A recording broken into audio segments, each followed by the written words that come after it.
Anybody that's interested in Haarp and Enmod technology just needs to look up in the sky. Almost everything in the sky today is artificial. You'll see the lines being sprayed. Some of them linger, some of them don't linger that long, some are very short and dissipating. The dissipating short trails are movement needed for satellites to track on so that then they can get a general area in which to focus on. Or this is what I'm told, and this is from my observations as well. The lines in the sky that linger, that form grids, you'll sometimes see hooked grids, you'll see straight grids of short duration, but all in parallel, the lines. That's like a Fresnel lens. That's a ground heater. They can raise the temperature 25-30 degrees in a matter of half an hour using this as a focusing device for the sun. Of course, that causes all kinds of disarray within an organism's physical makeup, and they know all this. That's part of the mind control aspect.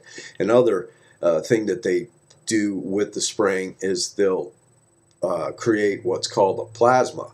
And the plasma is something that's being actively ionized by the sun, and as it's breaking down, it's emitting all kinds of different types of energy, microwave, laser, other types, and then they can also use these plasmas in conjunction with antennae so that they can bounce things off. And there's quite a lot of physical evidence of this in the form of photography and radar imagery that shows these signals being bounced out and then hitting a canopy and then erupting on the ground in other places immediately, almost immediately. Light travels fast, and all EM, all electromagnetic energy is basically light.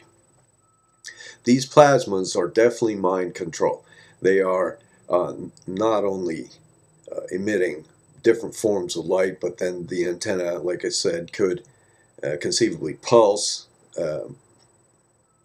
energy and do all different kinds of nefarious things. Some of it, I can't see where any of that, except in communications, could be beneficial.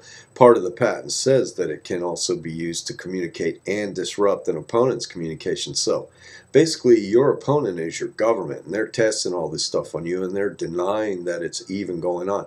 Then at night, we have what's called the inversion, and that's where the upper air drops and the lower air rises, and it's just a nightly thing because of the cooling of the atmosphere locally.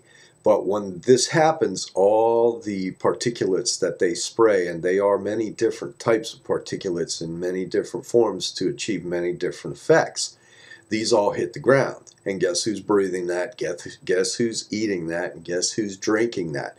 Yes, that would be us.